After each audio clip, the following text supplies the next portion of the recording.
Assalamu alaikum everyone. Have you ever tried to use the phrase either dot dot or? We can also say either or either or. So if you want to use this structure in your daily conversation, then you should watch this video. So let's say, for example, he is either busy or sleeping.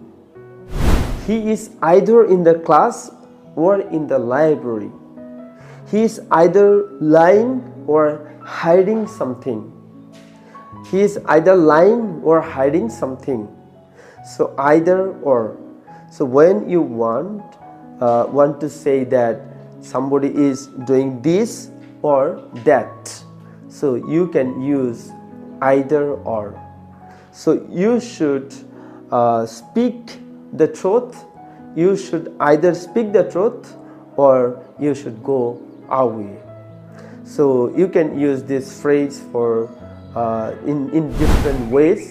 So it's very beautiful one and it's very important as well. Thank you.